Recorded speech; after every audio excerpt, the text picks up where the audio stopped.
Here, we have a React component named listItem. This component is responsible for rendering an individual item in a list. Notice the key prop used inside the li element. This key is crucial because it's a unique identifier for each list item, allowing React to track changes efficiently when the list gets updated. Using the item's id property, we ensure each key is unique. But why is this key prop so important?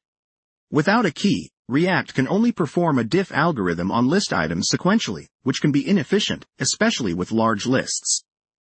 When keys are provided, React can quickly match elements from the previous and the new list, making updates much faster by only altering the items that actually changed.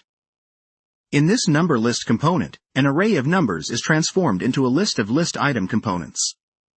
The map function is used to iterate over each number, converting it into a list item with a key. Here, the key is simply the string form of the number, assuming that each number in the array is unique. It's important for the key to be unique among siblings to work as intended.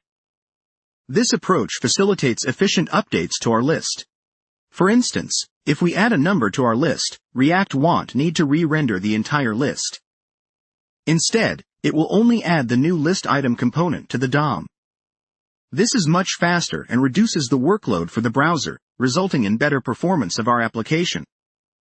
Finally, the number list component returns an unordered list element that contains all list item components, all inclusively wrapped within the ul tag.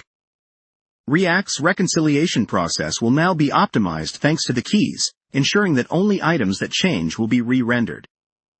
In conclusion, the use of keys in React's virtual DOM is a powerful way to optimize performance during updates. It prevents unnecessary re-renders and ensures that the user interface reflects the data changes efficiently. Always remember to use unique keys when working with lists in React.